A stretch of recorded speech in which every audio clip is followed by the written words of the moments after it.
This conference will now be recorded. So yesterday we saw until an if statement wherein we were writing a program for simple traffic signal, and we were getting to know about a local variable and a global variable. So you guys are clear until there, right? Right, Nagaraj? Pawan Yeah, had it local told. variable and global. Yeah, two kinds of Correct. variables. And then the if and else statement. Yeah, if and else, and if else and something else. Else if. Elif. Yeah, Elif. like, Yeah. Else if is called as elif. The keyword is elif. each programming language, these concepts is this will be changing. Right? Yeah. The variables will be different. Correct, The correct. default storage. Okay. Mm. So let's see the for loop today. By the time we finish the for loop, I think today's session will end. Okay, let's get Loop. to it. So loops in the sense for loop, while those, right? Yes, correct. Correct. Mm-hmm. Okay. You guys are aware about the range function in math. Like Range. you define range inclusive, exclusive, and then it'll go from this number to that number, right? I think I forgot.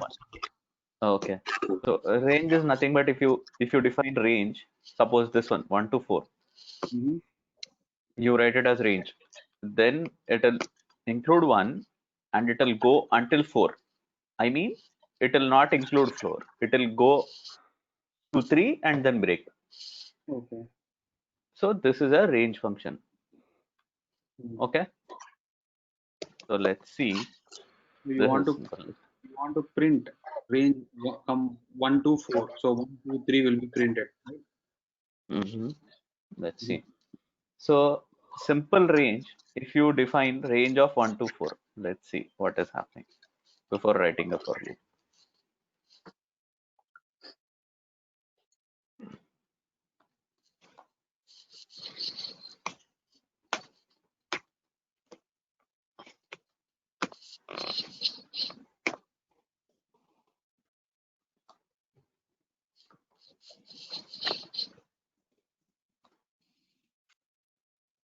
So what did you get?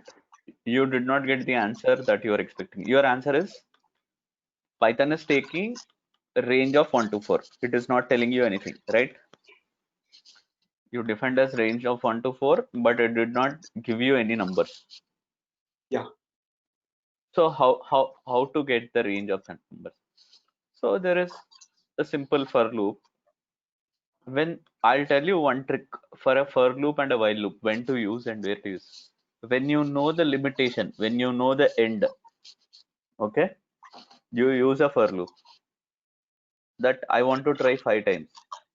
Okay, you're doing some automation, I want to try 5 times. You're doing some analysis, I want to try for 5 times or 10 times. Then you know a defined set, go for a for loop. I'll try 1, 2, 3 until 10, or else I'll try until 5. But you don't know until when you have to try, or when you have to stop, or you have to keep continuously trying. There is an infinite loop. Go for a while loop. While is something that you don't know whether it will happen or not, but you want to make it happen. So while is a loop. So, but the drawback of while is it won't break because you're continuously trying for it. But Fully cut. for Will not. loop has a limitation, and there is no problem. Especially if suppose you are doing any automation with Python. Okay, you are hitting an API to retrieve data. Then if you write a while loop for that, might be that program will continuously hit API and it might create some threads in the server location. That might cause some other issue for some other applications or the API itself. They might report to you why your bot is hitting our API so many times. So you should be careful while writing a while loop. Okay? But for a for loop, you can define the limitation. You know your limitation. Okay, I'll try 1 time, 2 time, 10 time, 100 times. That's it. After that, it will not progress further. But while loop, you don't define anything, right? Okay. But for a while also, there is a keyword which we can apply. I'll tell you that once we get into the while loop. Okay. Okay. So, chalo. So here, first, if range, this one, print of my range is giving you 1 to 4. Correct? But you want to know the numbers within this range. Okay. So how can we do this? Let me put this my range here. For num in my range, print num. Okay. If you remove this my range, only this print statement, the answer is 1, 2, 3. Okay. So now what is happening? This is a for loop. This is the syntax of a for loop. Simplest for loop that you can see. For num, this can be any letter. You can write A also.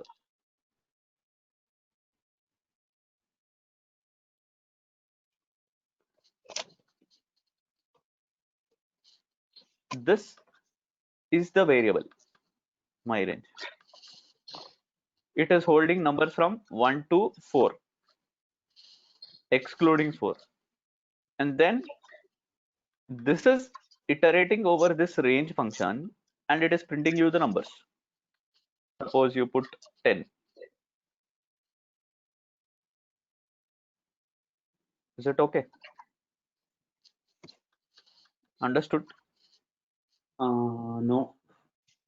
Is your screen stuck? Okay. Are you typing anything? Might be for you the screen is stuck. I can see. Okay.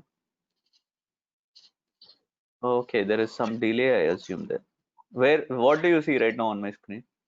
9. Still 9. Okay, let me stop my screen and share it back.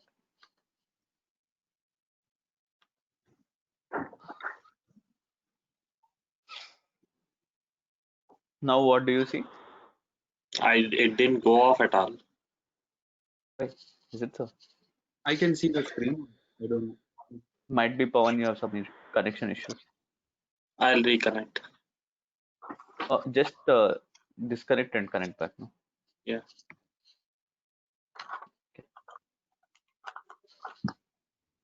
Okay. By the time he comes back, did you understand, Nagaraju? No, I did not understand. Okay. So, Did you understand what is this range at least? yeah, range is from 1 to 9. 10 it won't print. That's what I understood. You are assigning. This is range. inclusive. This is exclusive. Okay. Okay. He has come back. Let's.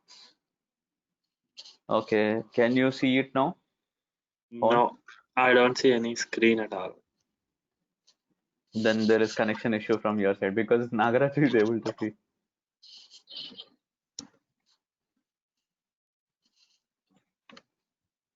Try from a different browser, no?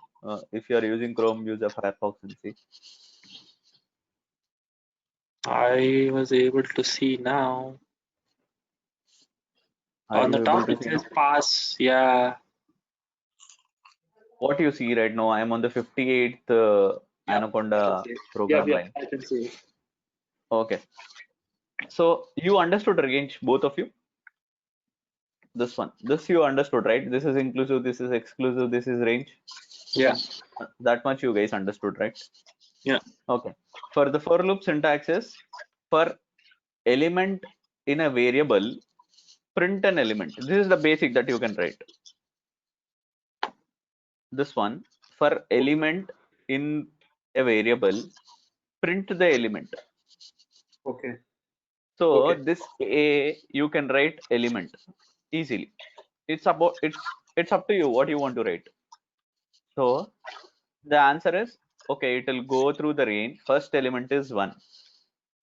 Print for 1 in range. It will first check what is there in my range. The range is 1 to 10. For the first element is 1. Print 1.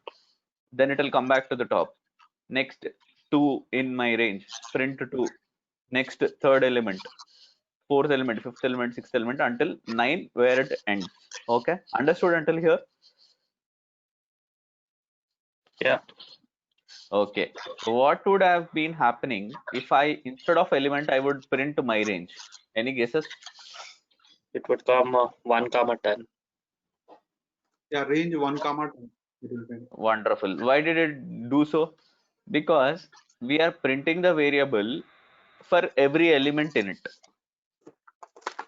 Okay. Mm. So if you want to see the elements, take something and run through your variable and then print it. Okay. Let's get into one more range example, because I understand understanding range is a bit tough and printing range is very difficult. Okay. So suppose let's not print this. This is range 0 to 20, comma 6. Okay, I'll tell what is 6. And then type of a type function, you already know, it will tell you whether it is an integer or a float or a string or whatever you are using in Python. And print of a. These 3 lines are pretty simple. Let's run it. What is your answer? Your answer is the type is class of range and the range is 0, 26. Okay, let's print this. This symbol is called as unpacking of arguments. The simplest way of unpacking a range print statement. So what is the answer? 0, 6, 12, 18. Within 0 to 20, the numbers would be 0, 1, 2, 3, 4 until 20. This is a step which we are giving as 6. So it started with 0, it jumped to 6, next element is 12, and the next element is 18. After that, it is 24, but our range breaks at 20. So the answer is 0 to 6 to 12 to 18. Agreed on my point? Yeah. Okay, Nagaraju? Okay, type of range, range of 0 to 6. Okay. What the star symbol does? This one unpacks the elements. Okay, See, okay. this is one of the shortcuts. Okay, 0 to 6. Okay, that is okay. Into two. Okay. Okay, can we write this unpacking thing in a for loop as well, right? Yeah, I'll show you. There is an example here on the line 43. Okay. And then this is the simple point. 10 to 20, 1, print of my list. If you give instead of my list, put a star and then a brace. Unpack arguments. Like, what happened to it? Okay, here I put. You got the answer? The same, the star shortcut. Without the star shortcut, is there a way that we can print a range statement? This is the most asked question in an interview. You guys won't be going, but just I'm giving you information. So I'm defining a range function with 1 to 5. Then if I print a, the answer would be 1 to 5, the range of 1 to 5. So can we use a for loop and can we iterate through the range and write it to a list? Okay. Yes, we can do it. So see, let's see how I have done it.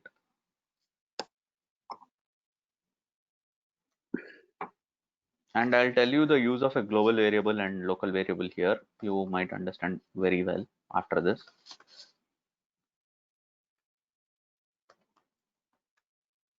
Okay. Can you guys recall the append in list? Append. Yeah, append means printing. Pawan? I was on mute. Append is something we are adding to the end of something, to the list or anything. Okay. So append function was taught in list, wherein we put list.append with some value. Then what it will do, it will keep on adding to that list element. If you are increasing the numbers, it will keep on adding to that. So correct, both of you are correct. So here what is there? Until these two lines, we are defining a range which is 1 to 5, but the numbers are 1, 2, 3, 4. Very simple, straightforward, integers. So I am defining a empty list. Let's call this, instead of L, empty list. Okay. This empty list for I in A. Sometime back we saw something like, for element in A, print element, that gave us 1, 2, 3, 4 vertically. I mean, the numbers were printed, right? Both of you agree on that point? Let me show you. Print I. 1, 2, 3, 4. So when you run this, your answer would be 1, 2, 3, 4. Okay. But instead of this, you want to write it to a list, correct? So what I will do, this element, I will write it into L, which is empty list. Instead of L, let's take it in empty list. For element 1 comes in, then I'll append to this empty list. Then second turn, element 2 comes in, I'll append to this empty list. Third time, 3, I'll append to this. 4, I'll append to this. The range breaks at 4, that's it, it will end. So let's append and then put print of empty list. We'll put it both the places, before and after. Okay, let's see what will happen.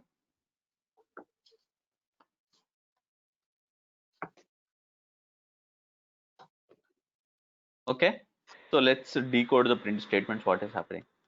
First, this is the default print statement, which is in the global place, where we are just defining A. Then this is within the loop for I in A. First time it came in, nothing was there before you appended. It just holds that element. Then to that empty list, we are adding the element 1. Okay. Then empty list has become 1. This is the first trigger for the for loop. Okay, any questions on this? No. Okay, wonderful. The second trigger, it is holding element 1, so it will tell 1 before. After this, the 2 element which was running into it, it has got appended to the empty list. Now it has become 1, 2 in the after, when the second trigger ends. When the third trigger starts, it will go here 1, 2 before, 3 gets appended, 1, 2, 3 after. Okay, clear? Any questions? Fourth trigger before, fourth trigger after. And the print and the list has ended, so it has stopped. The range has ended, it has stopped. Any questions until here? No. Wonderful. So good. You were getting a print statement every time. So if you uncomment this, if you trigger this, you are getting 1, 2, 3, 4 print statements, correct? But Yep. your list is getting appended because your list is a global variable. Agreed? But I don't want to get a print statement every time a loop runs. I want to get a print statement only once after the entire program is run.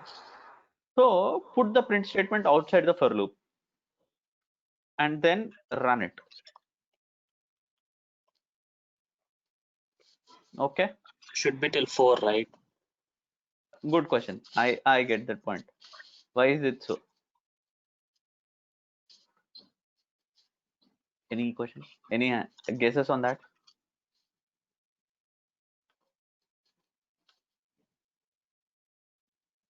Nope. No. Nothing. Let's see. Let's decode that.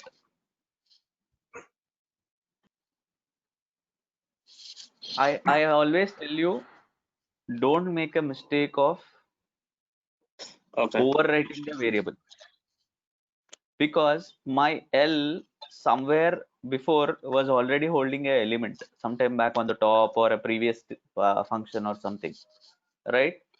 So Okay. here it was a L. I changed it to empty list, but this L was holding some other value, and it was giving us a wrong answer. We all of us got confused. So I restarted the kernel. I understood first of all this name L is not defined. Straightforward. So when you are running through, this is an empty list.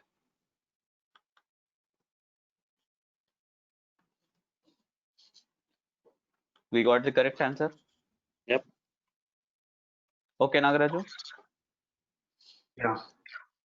Okay. So what if I don't write this empty list in a global variable? I write it in a local variable.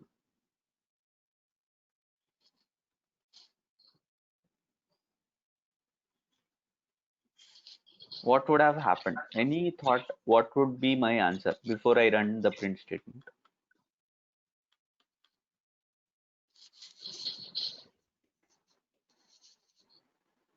What would my empty list hold now?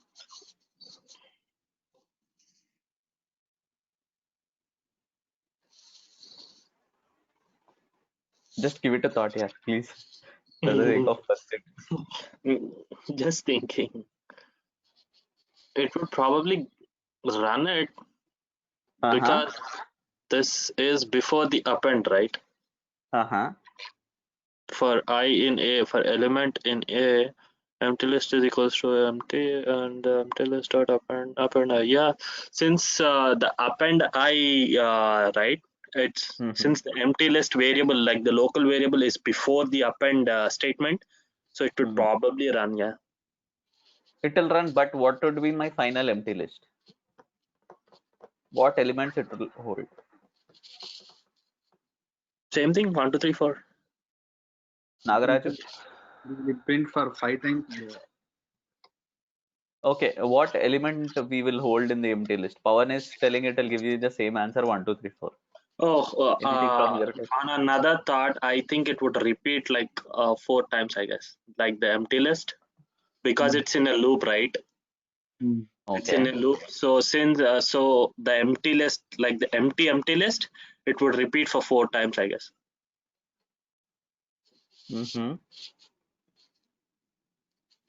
Fine. Give me one answer. Like what it will hold. It's okay, man. Just give it a shot. Okay. Or else you guys just run through the program as I mentioned. For first element, what is the first element in range? It is 1. Okay. Yeah. For 1 in A, empty list is equal to blank. Correct? Yeah. Empty list dot append. So empty list is getting appended with 1. Correct? So the next element is 2. 2 in A.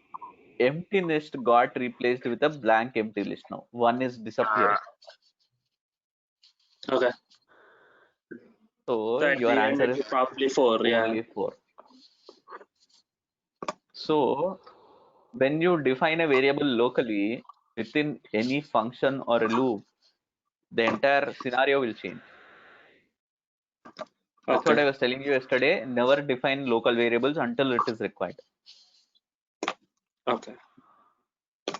So always keep the variable outside the loop so that your entire list is coming perfectly. Your desired result will come in. Now what has happened to it?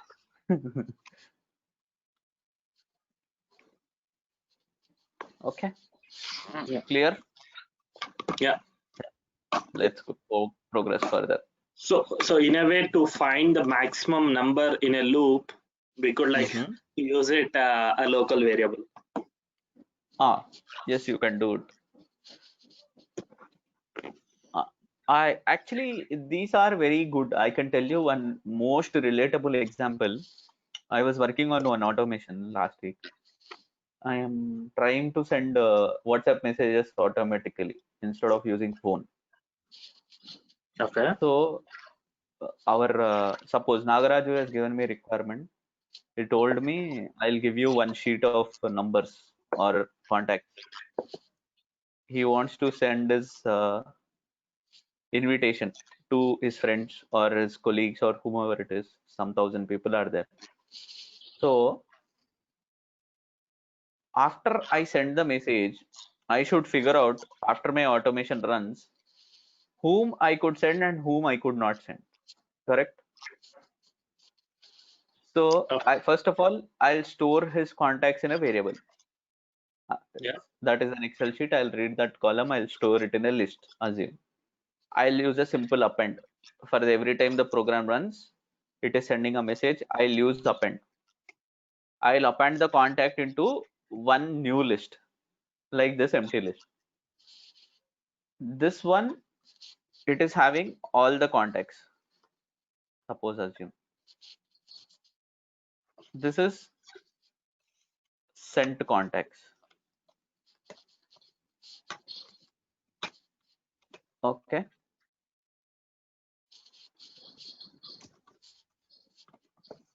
This variable, I'm reading an Excel sheet. pd.read excel test.xls. Suppose assume. And this is the sent context. I'm defining a global variable. So every time I send something, I append to it. And at the end of my program within the for loop or a while loop, what I'll do sent context to list. I'll write it to a list.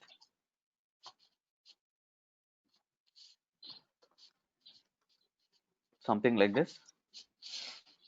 Okay. And then this variable, I'll store it into a Excel sheet.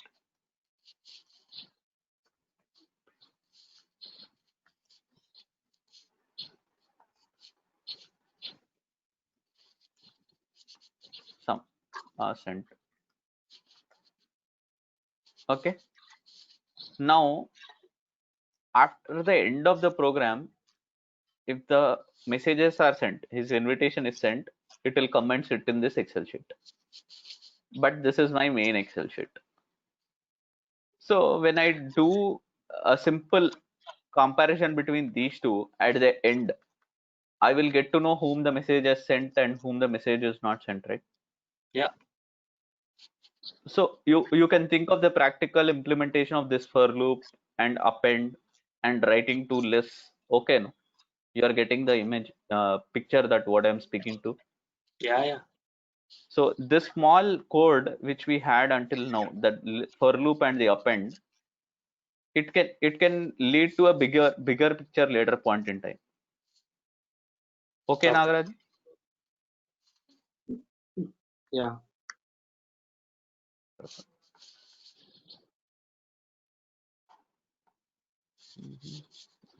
Okay, name L is not defined, the same mistake. Empty list. Okay, wonderful. Let's get into further for loops and see what is happening. Okay, you are iterating over a list. This is a list, right? Geeks for geeks L. I'm storing it in a list variable. For I in L, print I. The answer would be geeks for geeks. Tuple iteration. What's the difference between a list and a tuple? These are mutable. These are not mutable. These are slow comparatively. These are fast. And then this is for a undefined set. You can add in any of it, but this is just a defined set. Once you write a tuple, that's it. You cannot change it any further, which is again related to mutable, immutable. Okay.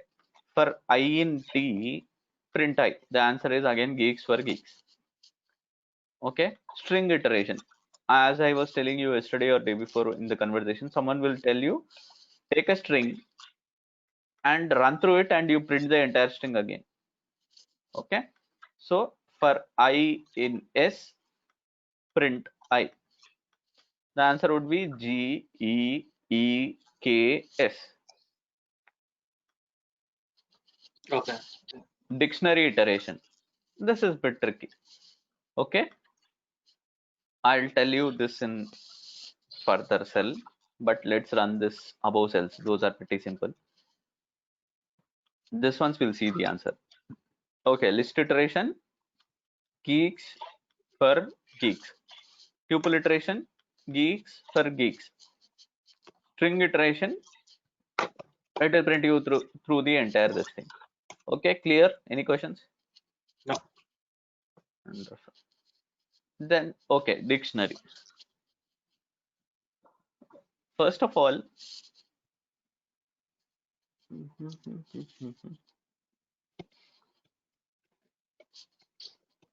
okay, dictionary would seem something like Key value pairs. A is 1, comma, B is equal to 2.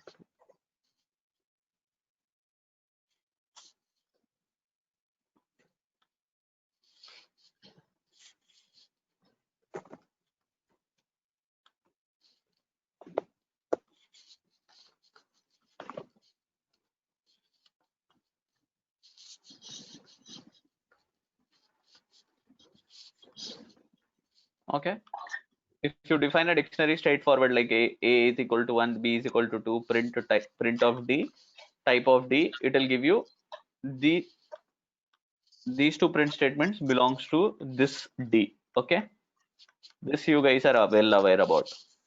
But suppose, first of all, what am I doing? I am writing an empty dictionary. D is equal to dict, which is empty. If you print, okay, let me restart the kernel because it is the same variable.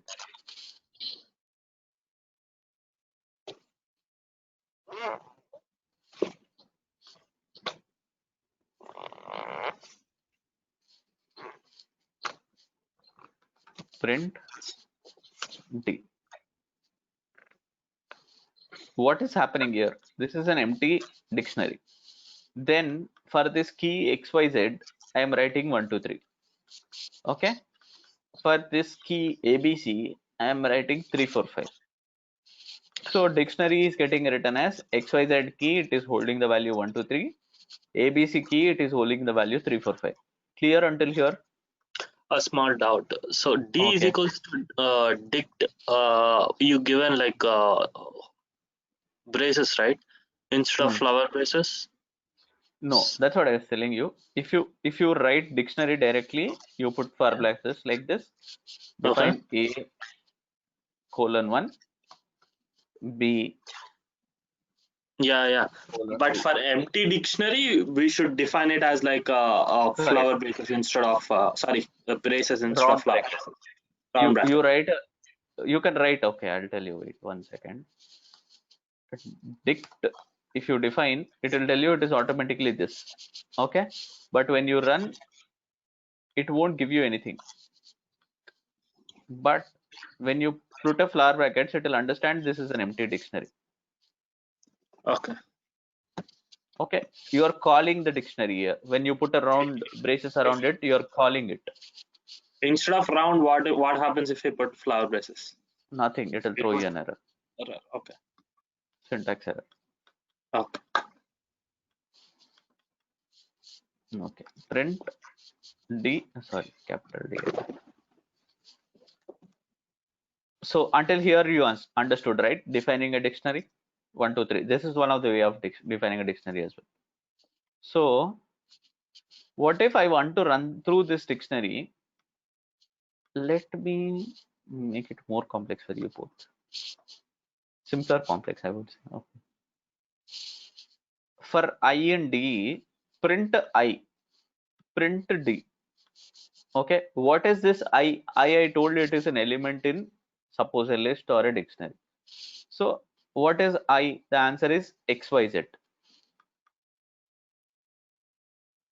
Answer is ABC. D is a dictionary, directly entire dictionary. If you comment it out, it will give you only the I. That is XYZ ABC.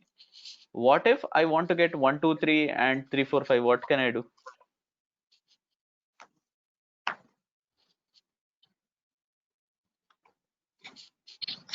We need to call the keys values in those keys, right? Yes. Last time I told you, if you want to call any key value, you can call like this: XYZ print D of XYZ.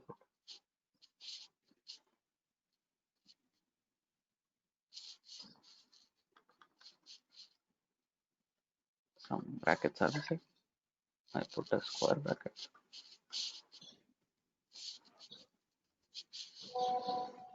One, two, three. You got the answer? Yeah. Because we are doing a for loop, I did not write the key.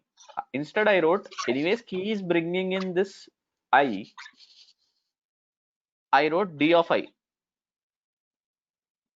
D of I is nothing but d of the key. First key, answer is 1, 2, 3. Second key, answer is 3, 4, 5. Okay? Clear? Yeah. Yeah. Okay. Then,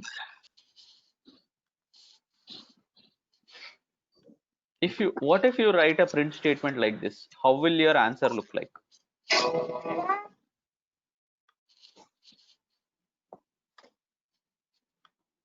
XYZ 1, 2, 3. ABC 1, 2, 3. Because you are writing it to reflect like a tuple, right? You are telling circle brackets, then I, then d of I. Okay, agreed. First element XYZ comma 1, 2, 3. Second element ABC comma 3, 4, 5. But I don't want to see a tuple like a dictionary like a tuple. I want to see it a more representable form. What can I do? This is S and D type of printing. You guys remember this? Yeah. So you can represent a dictionary in any format. If you write simple plain D, it will give you a dictionary representation.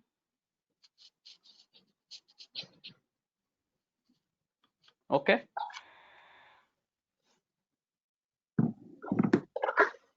Clear on this point? Yeah. Okay. Then I taught you range only for integers above. But what if I want to take a list? I want to put it within a list. I want to put it within a range. Then what will be my iteration? If I use a for loop, I want to run through a list. I want to print that list as in different individual elements. What can I do? List geeks for geeks. I'm putting a range. That means I'm putting this list within a range. That is 0, 1, 2. It is holding 3 elements. For index is the numbers 0, 1, 2. List of index, you are printing list of 0 is geeks, list of 1 is for, list of 2 is geeks. Okay, any questions on this or clear? It's clear, but we are going a little bit too fast, I guess. Okay, if you guys feel so, I don't have any problem giving you some, because this is continuation of the for loop and there are Okay. too many examples so that you get accustomed to it. Okay. Is it fine or shall I call it for the day, or you just want to recall the program? We can go through for loop, I guess. Okay. Is it okay, Nakaraj? Yeah. Okay. You guys, understanding is important for me. If you want me to repeat the program again, I don't have any problem. See, let's similar example. Okay. List is equal to geeks for geeks. For index in range of length of list. Length of list, if you break it, I'll tell you. Let's comment this out. Length of list, the answer would be 3. Correct? Agreed Yeah. until this point? Yeah. Okay. Yeah. So what trick you are playing with Python? You are telling, see Python, I am having a list, but I am telling you range accepts number, correct? Yeah. Within range, you are putting a number only, 3. But in range, doesn't we supposed to give inclusive and exclusive both? Correct. But if you write range with number 3 or with 0 and 3 and with a step, it doesn't matter. It will accept any of it. Okay, if we Range of 3 just also give a will number, accept it. okay, Yeah, if we it will just give accept. a number, inclusive thing will be a 0. by default. Let's see, range of 3, A,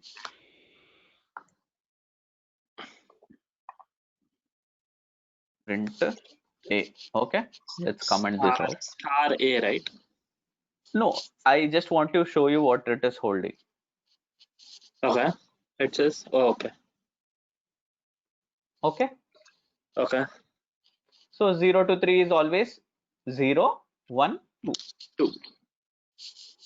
Clear?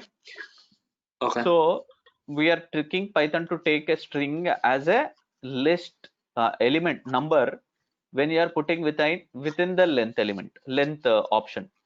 I mean the object. Correct? So Yeah. once you trick it and you write this statement for index in range of length of list is nothing but 3 now. 3, yeah. Correct? Yeah. So if you decode further, you are printing list index. Let's write this. What is happening? Geeks for Geeks. geeks. Correct? Because list of index of 0, 1, 2. List of 0 is geeks. List of 1 is for. List of 2 is geeks. You got the answer? Yeah. But instead of 3, what we wrote? Length of List. Okay.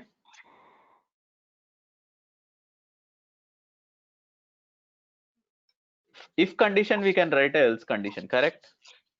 Yeah. For fun condition, we can write an else condition. No. Yes, we can write it. Okay. So what has happened now?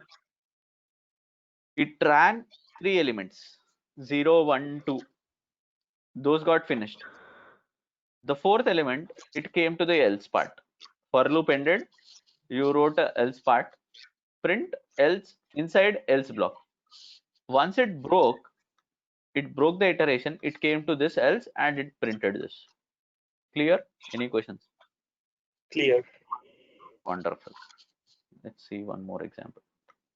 Now let's get to the combination of Boolean operators with for loop. Yesterday, if you remember, I told double is equal to is nothing but checking whether the element is equal to. Okay, comparison. So for letter in geeks for geeks, this is a string, agreed. Letter, you can write anything. This is for I in geeks for geeks or something like that. For letter in geeks for geeks, if letter is equal to E or letter is equal to S, you continue. Okay, let's see what will happen. Okay, what was the current letter first of all? G. G. Next, what we are getting?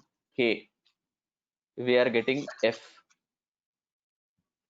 G, K, F, O, R, G, K.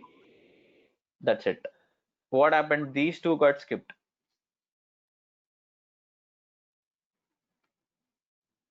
Agreed? So what does continue mean? Like Continue means you just progress, but you don't bring me the element that I'm asking you for. Okay.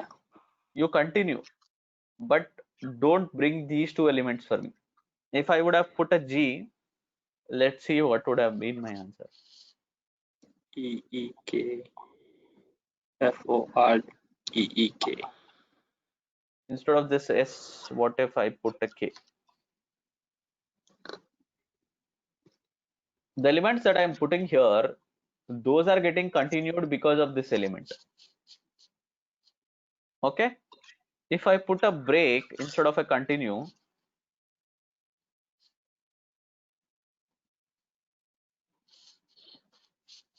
what will It'll happen? stop over there. It will not run. Okay. We won't print G. It'll stop over there, yeah.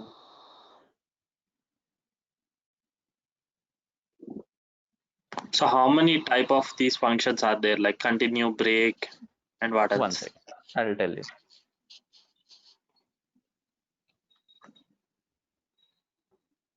what is happening with pass? Let's see. G E E K S F O R G E E K S. Everything came in, right? Yeah. Everything came in. When you wrote continue, it did not bring the elements that we wrote in. Correct? When Yeah. we wrote break, the first appearance of this element, it is breaking it. First among F and K were K. So it ran until this fine, but it broke. Agreed? Then when it was passed, it ran everything. It did not even break anywhere. Okay? So let's assume a practical scenario. You are having some operation to be done. Suppose like Pawan's, might not exactly like Pawan's, like fifth day, business day, if it is on a holiday, Yeah. correct? Don't execute. Don't execute is your task. Yeah. So when fifth business day is a don't execute day, you can use continue, right? Yeah. So when a fifth business day is not a what do you say, holiday, then you can execute, right? Yes. Suppose in that case it is a break, right? It is a break. Today Yeah. it is not a holiday, it is a break. That means that day it will run. Okay.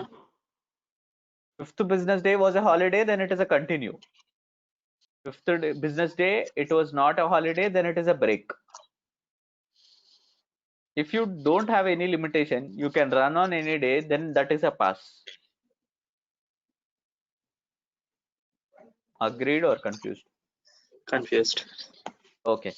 So, okay, suppose fifth day is holiday.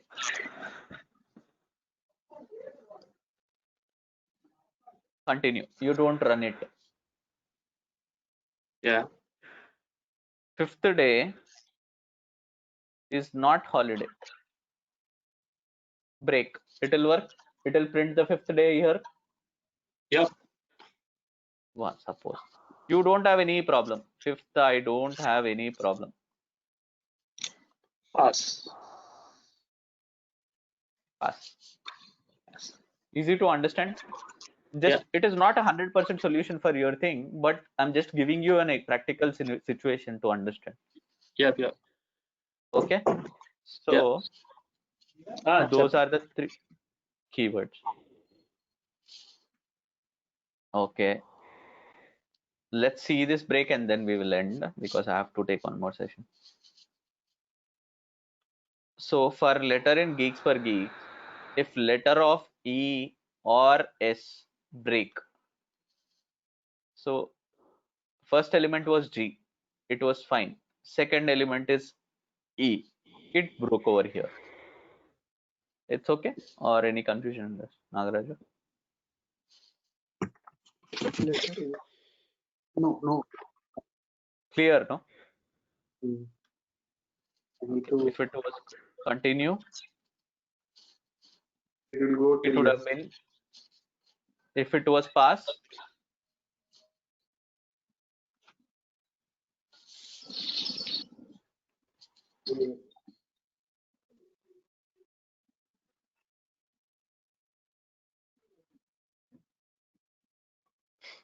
why there is a difference? We are getting all the elements and we are not getting all the elements here. Any answers?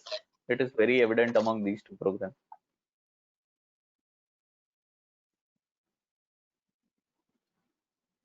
Hello. Okay. Why there is a difference between these two?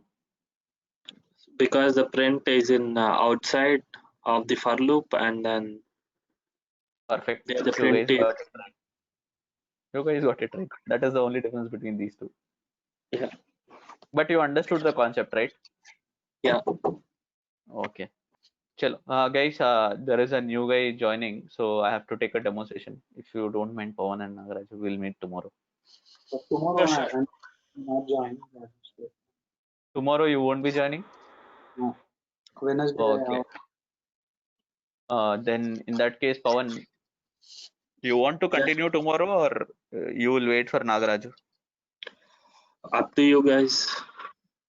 You both decide internally. I can wait if he's gonna join the other day though.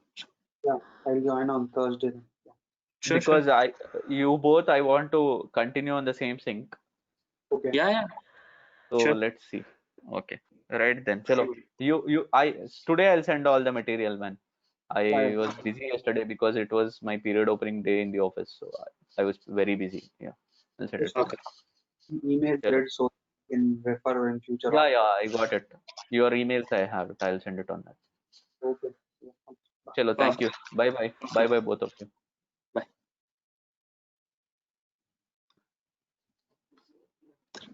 This conference will now be recorded.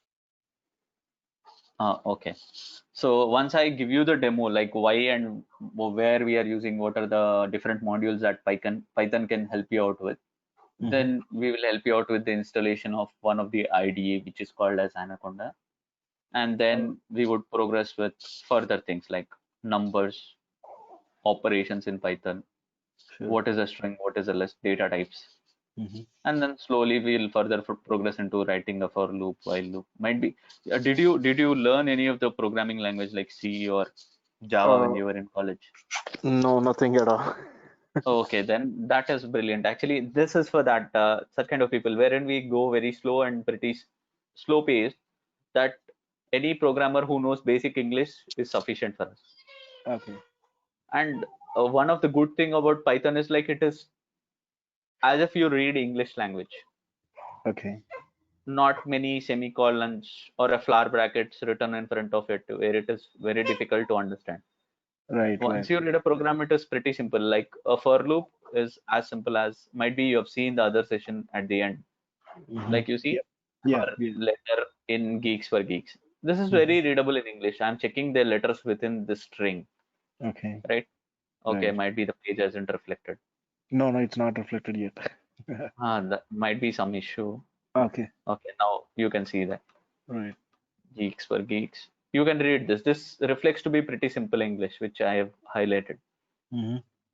So that is one of the advantage of Python. Let's get into a PPT content and just get into the demo part of it. Okay. I don't know why the screen lag is there.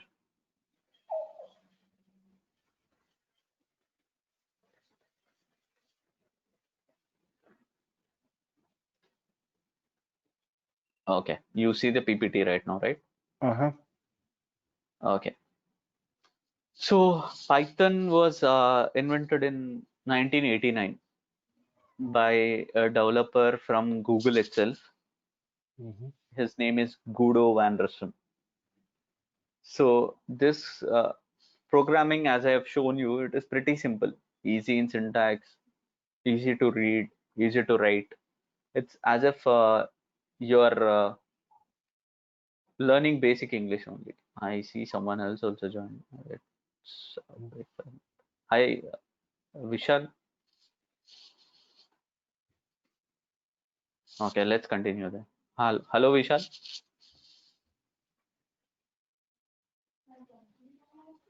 Okay, let's continue. Okay, it has pretty simple English readable language in writing code as well. Hi, Pawan. Hi Vishal, I'm Abhishek here. So you have joined for a demo session or something? Yes. Okay, so just now 5 minutes back we have started. We haven't made any progress yet. So Okay. Trinada is one more student here along with you. So Oh, hi. is there anyone Okay. else joining with you? Yesterday Kumar told me there will be one more. Yeah, probably he might not join. He got some other work, so he might not join. So he just gave me a call a few minutes back. Okay, then fine. We will continue. I've just Sure. started the demo. Okay. Okay. I'll keep the call on the mute then. Okay, yeah, you can go ahead. Okay. So just for a repetition because of Vishal's joining.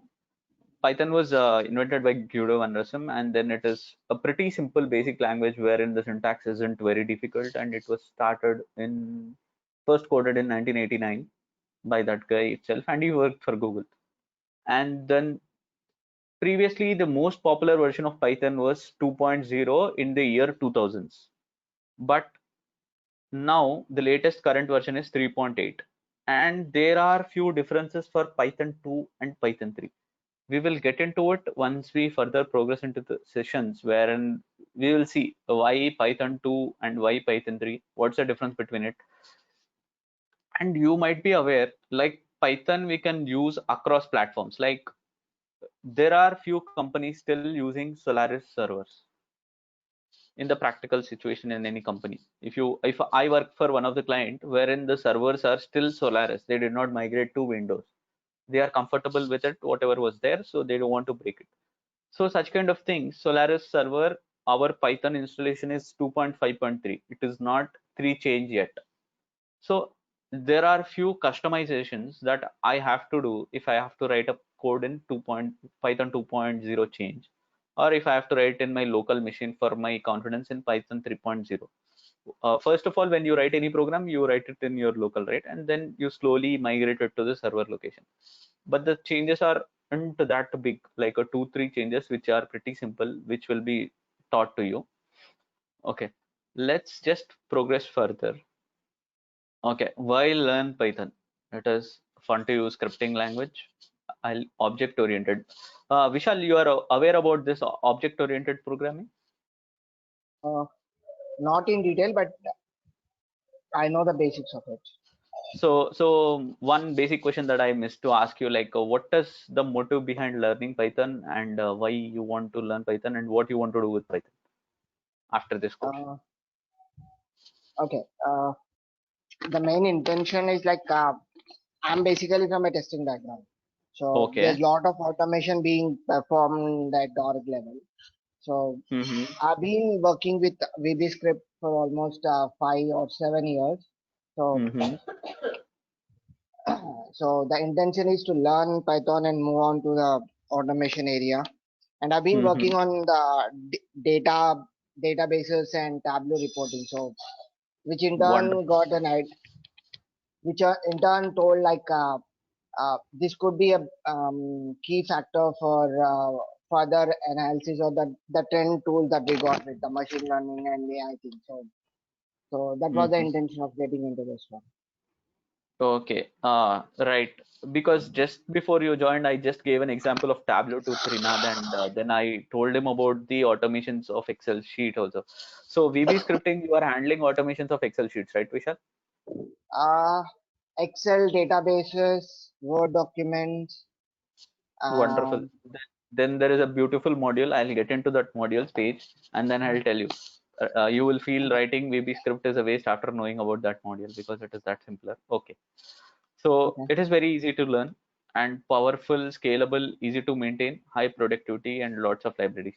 And the very good part about Python, it is open source, and people who are writing Python from at least 5 years or 6 years has increased. If you see any tech pages, the percentage of growth in writing Python has increased compared to Java.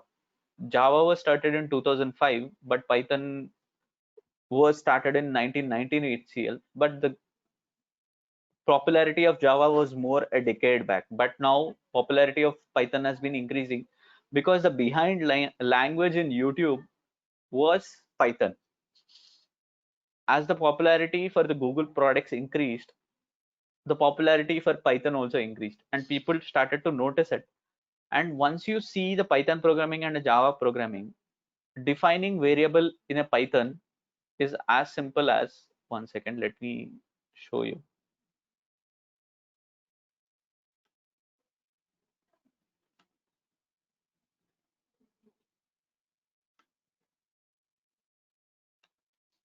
A is equal to 1. That's it. It will automatically understand itself that A is 1, and type of A is class integer. Okay, if you write A is equal to 1.5, What? float. If you write anything like Sachin Tendulkar,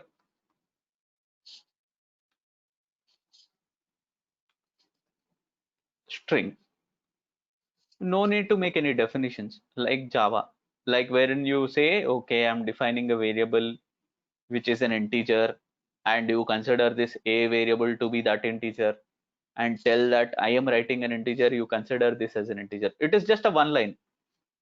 So the number of lines of code will be pretty less as compared to Java.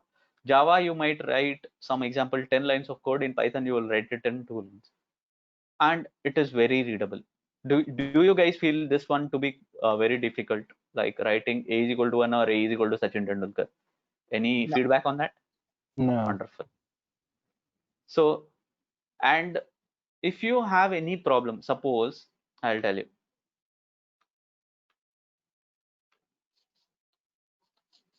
If suppose I'm writing print of A without any brackets, okay, my screen is a bit slow. Let me wait for it. Okay, you're back on the Anaconda page. There was braces here. I just removed the braces. Okay, and let me run this. It is so beautiful that it will tell you where you are doing the mistake also. Missing parenthesis and call to print. Do you mean print of A? So it is only telling here there is an arrow mark. It is telling this A letter you are missing something. In the next line, it is telling you, boss, you are doing some syntax error. Missing parenthesis in the call to print. Did you mean print of A? So you just go back, add it. See, you understand, it is so helpful for us. It will identify the mistakes and tell you exactly where you are doing a mistake also. Clear? Yeah. Any questions as of now? Nope. Wonderful. Let's progress further. Okay, as I was telling, reduce the development time. Okay, if you might be aware about any Informatica or what do you say, this Oracle data integrator for loading data into or transforming data before? Any one of you? Yeah, I worked on Informatica Okay, as so part of what data warehouse. So. just for the sake of Trinada, can you just give a brief on why we use Informatica? It's kind of like you got to move data from one database to another database and apply different transformation rules, business rules. Yeah, this was the intention of it. And to load the data into the another database, you got to write um, uh, SQL queries or some kind of jobs that will run on the database and move the database from one system to other system. Okay, you are telling me DB 1 DB to other DB, Right. but you have to do extraction Yes. from the first DB. Okay, we will call this from DB, and then this as 2 DB. Now we will put something like a arrow mark in between. Okay, and then you are telling first from DB you will do extraction. Exactly. You will do transformation, and then you will do the load to the 2 DB. Right. Correct? Right. So this, if you do it in Informatica, you have a workflow, you have a jobs creation page, and then you Right. have a monitor page. Correct? Right. So the source might be a text file as well, right? Yeah, it could be anything. It could be a text file, it could be an Excel sheet. Yep. To the next DB you want to dump. Right. New DB. Right. If you want to migrate Right. into a new DB. Right. Right. Okay. Informatica is owned by which company? Any answer, Vishal, on that? Microsoft. One second. No problem. I'll just take this call. Huh? No, okay.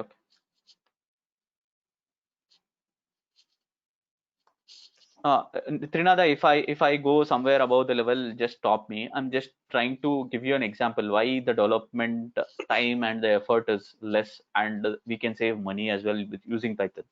Sure. Any questions until now? No, not. Okay, wonderful.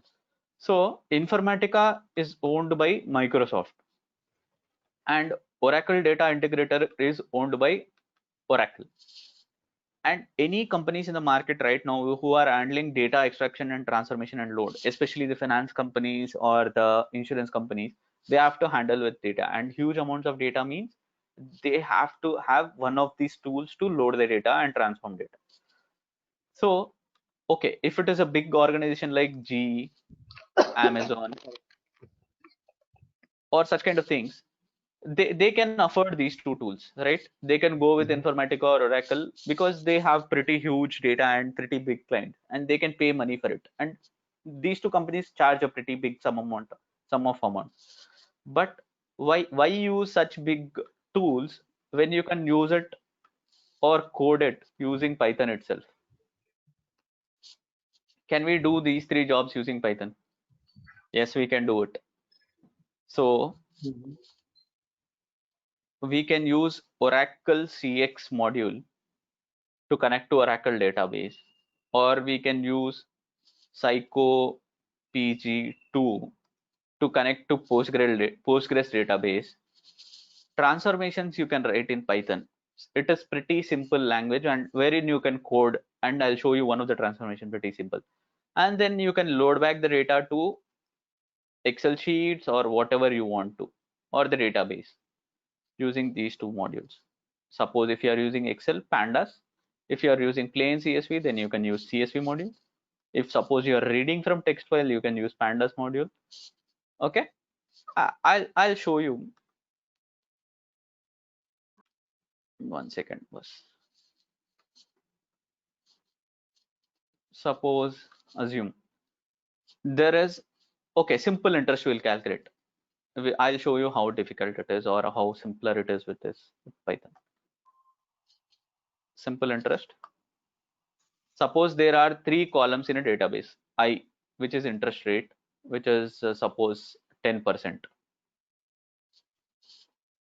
I want to calculate the interest, so I is question mark. Principal amount is suppose $10,000. Time is 2 years. Rate is equal to 0.5. Okay. Simple interest formula is I is equal to PTR by 100. P into T into R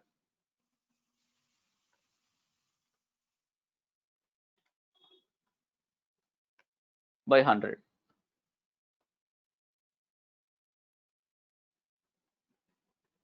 If you run it, your answer of I is 100. Don't you feel it is right, like writing a 5th class maths problem wherein you write simple basic formula like three times you write PTR, you calculate I, that's it. It looks as if so, right? Right. Yes. So that is what you do in Python as well. You define the numbers, you calculated the numbers. So the transformation is so simpler. Might be when you handle an Excel sheet, we will use different data types, but it will be as simpler as this. Any questions until now? Nope. Anything from you, Vishal? No. Okay, wonderful. So yes, we have done such kind of situation wherein when I worked for one of the company, one of the client was a pretty small company out of US, and that was an insurance company, and it was targeting to pretty old retired clients, like above 60 years, who want to do insurance for themselves. And the customer population would be pretty less, like very small states in US, and that to this age population, you want to calculate the interest rates or you want to provide the insurance policies. They were previously using Informatica. To save money and not to waste money further anything on Informatica, they dropped this. And they told us to write Python to do these things. Okay. And Oracle CX is a paid thing. Oracle, if you get to Oracle, you have to pay to them. So what we have done, these all are free modules from Python. We handle this client with this coding, which is at a free of cost, and we had a small team of some 10 developers. That's it. The program runs successfully. So the companies are tending to spend less when they don't want to spend more on their IT support or some such kind of things.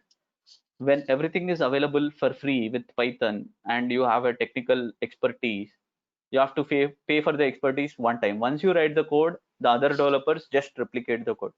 So the replicability of the code is also pretty simple with Python. If I write a code today and I give my code to Trinada, with basic Python knowledge, he will be able to understand what is written over there and how to handle that code.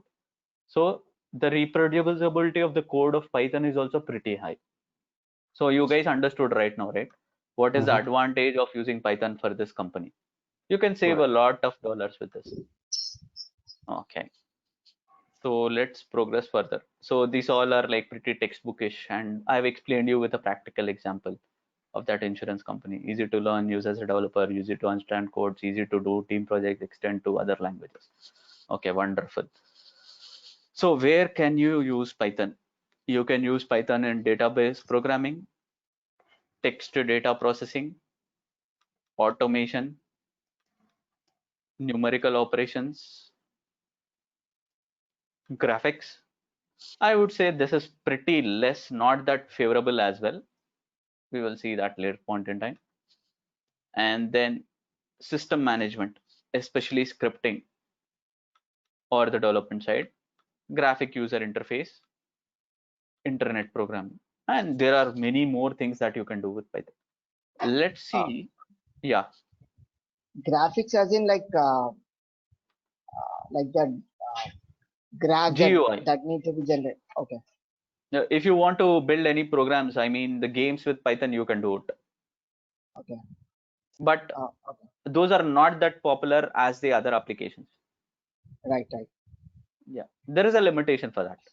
We will get through it. Okay. Let's see the well-known modules. I told you you can handle these things in Python. So let's see what modules can help you with what kind of analysis or the thing that you need. So data analysis, you can use pandas and numpy. These are the module names. Data science, you can write with matplotlib or seaborn.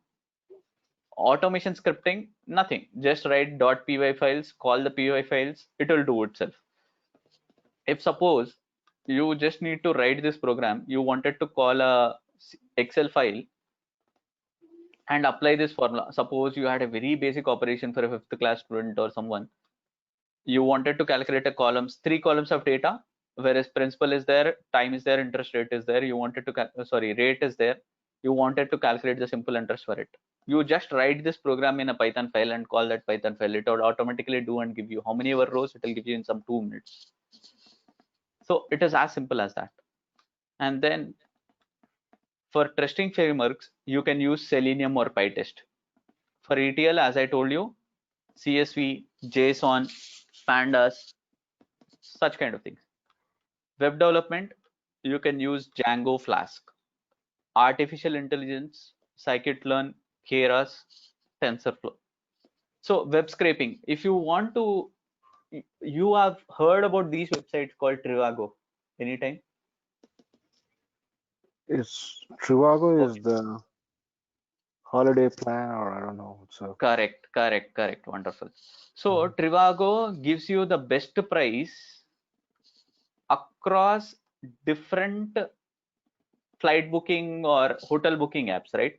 Best price across platforms, across other websites, like Make My Trip, Assume. So what they do, this Trivago, they have put web scraping behind. They will go read all the data from the other websites, and they will take their HTML and they will present to us in such a way that, okay, Make My Trip, the price is this much. The other website, the price is this much. So what they do, they use different web scraping tools. one might be the beautiful soup from Python, and they read the platforms across other websites and they show you the comparative price. Okay. Okay. So if you go for graphics, then it is Tincter or Pygame. These are there, but these are not that up in the market and not that extensively used, the graphics part. And if you are handling big data projects, then you can handle with PySpark or PyDo, which is Py plus Hadoop, and this is Py plus Spark, which are Python in default. So any questions until now where you want to fit in? What exactly these modules are about? Like, are you Okay. gonna explain everything in these modules, Okay. or? Okay, I'll tell you. These modules, I won't be touching everything in the course, but I will be touching these ones. ETL with Python, yes, we will do. And then we will come here. First, automation scripting. Yes, we will do. Yes, testing framework we will do. And we will do data analysis as well. Yes, we will do. Okay, data science we won't be teaching here.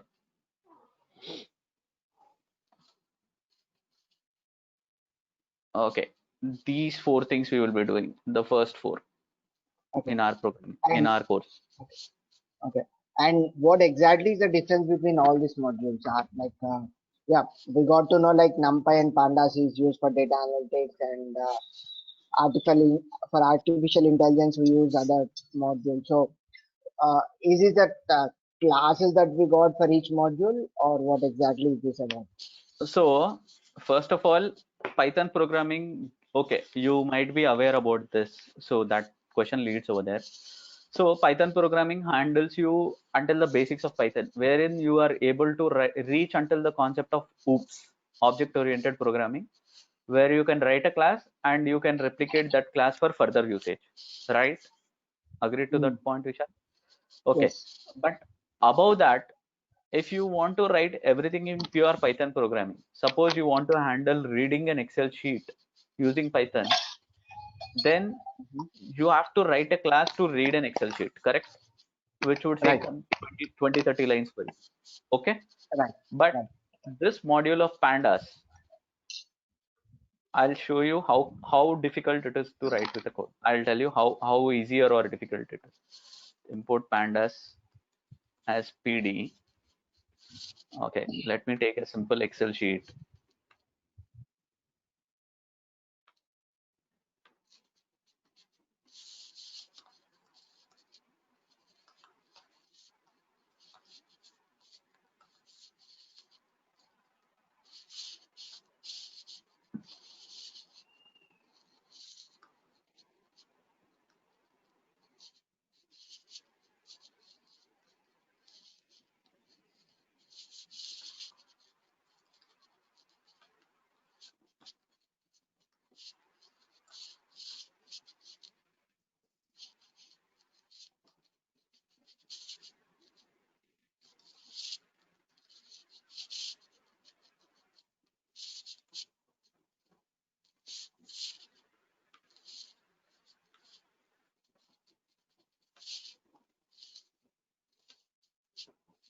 Okay, this Excel sheet was holding these 3 rows of data.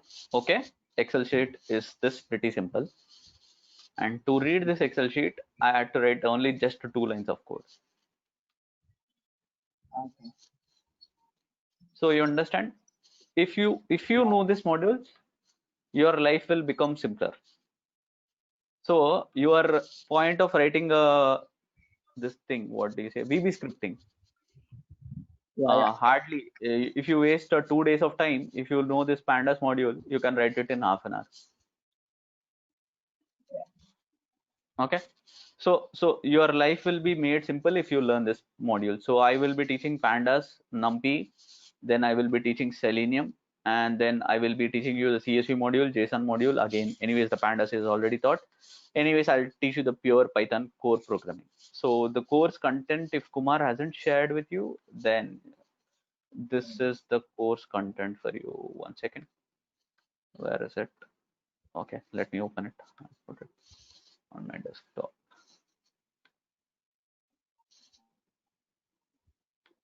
Can you send the course content to us?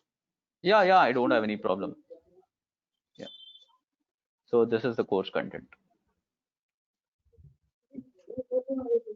And Vishal, to the point, this is purely aimed at the beginner, wherein he wants to learn what is programming and what is Python programming.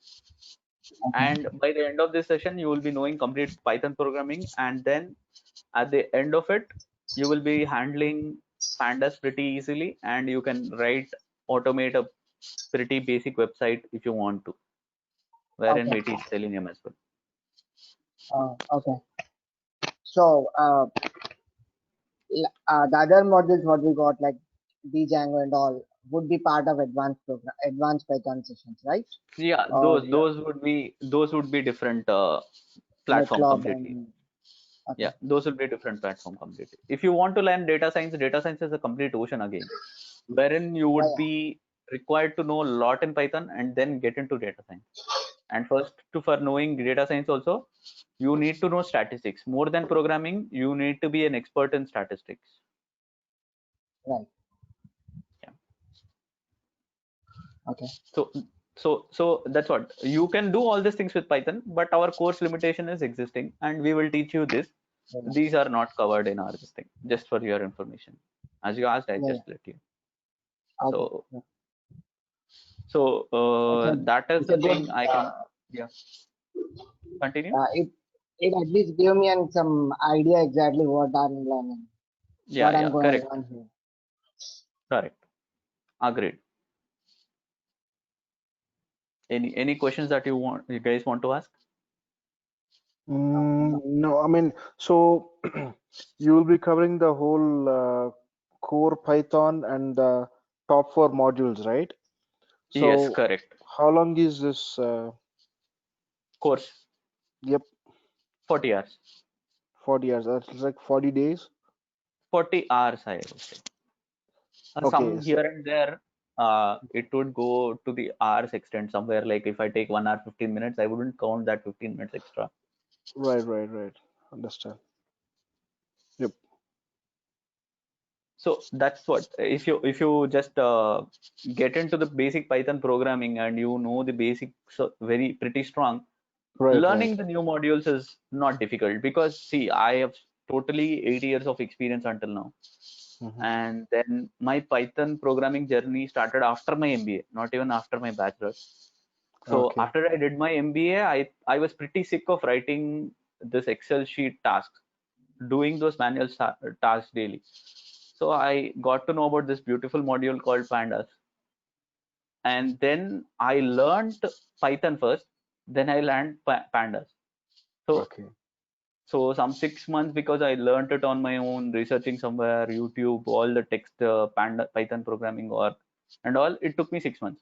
But if there is a guidance like this course and all, then it will be pretty simple. By 40 hours, you will be knowing how to write the program. And then let me show you a few things. Python.org.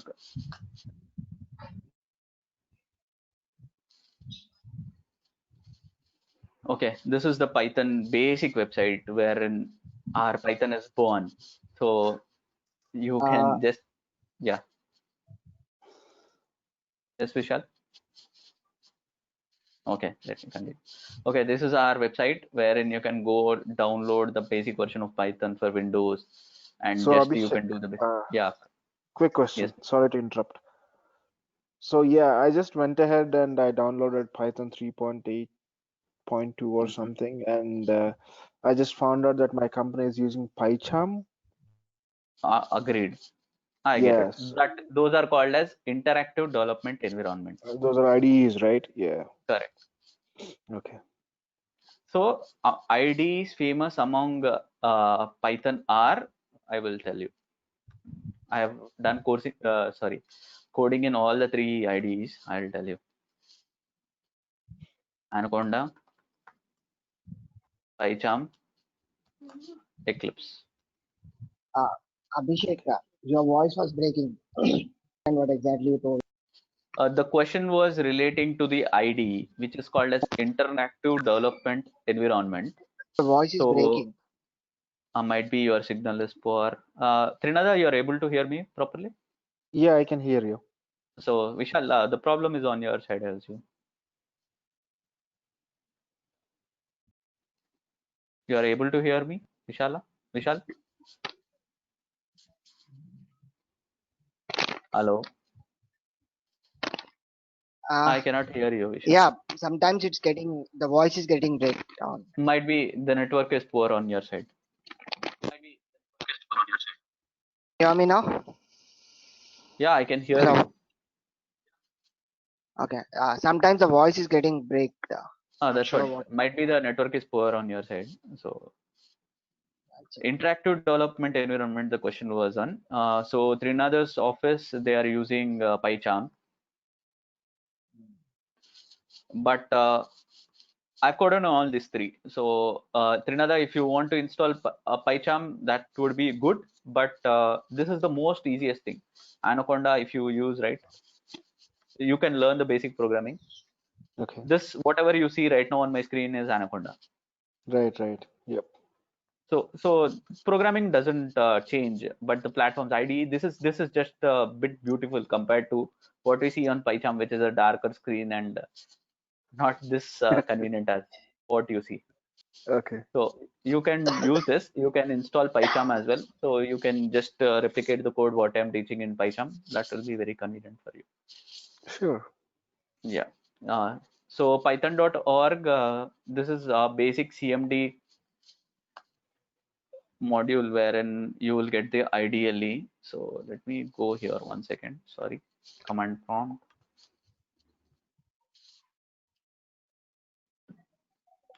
Right now, whatever Trinada has installed, it would look like this, wherein print hello world. Okay, I forgot to close with double quotes.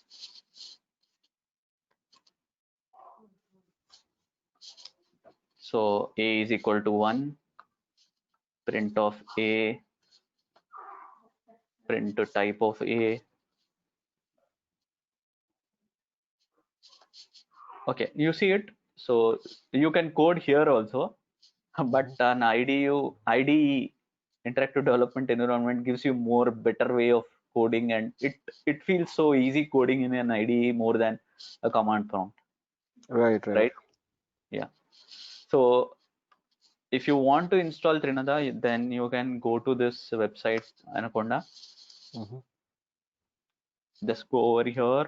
You can download. You can click on the download button on the top. Sure. So you can go to the Windows, if it is Windows or a Mac machine or a Linux machine that you're using. Okay. And then Anaconda will be some 400 MB. So because they give you all these modules already default, you no need to install any module again. Right. And coming to the modules, your question, Vishal, like you have so many modules you asked me, right? So if you let me go to Anaconda prompt.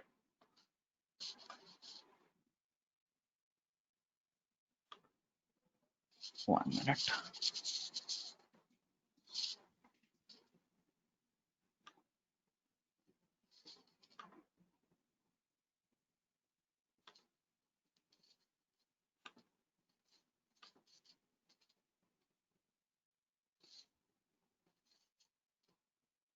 It is taking a bit of time. Or else wait, let me do this. Okay. If you do pip install Anaconda, so now let's not take Anaconda, it's pretty big. Let's take Selenium.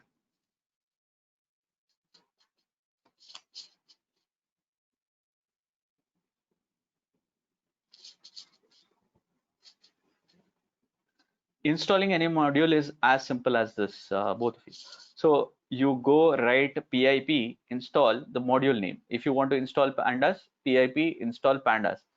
It'll, if this was already installed on my machine, that's why it is telling you already satisfied in the Anaconda library. And this one is also telling you already satisfied. I have 1.2.4, and this one I'm having 3.1.41. This is the latest version of Selenium that is there in the market. So if you want to install something like pip install matplotlib, again this would be required. This will be already there for me. Pip install matplotlib, it will tell me, sorry, I wrote a spelling mistake. Let me go correct it. Matplotlib. So this is how it is done. It is so simple to install as well. That's what the programming with Python, or the installation or handling it through a IDE, it is pretty simple. And for a basic learner, it is very easy to code in Python at start, more than Java or any other programming language. And you don't need to be a CS student to do it. That is a good part about it. Any questions? No, none. Okay, Vishal, from your side.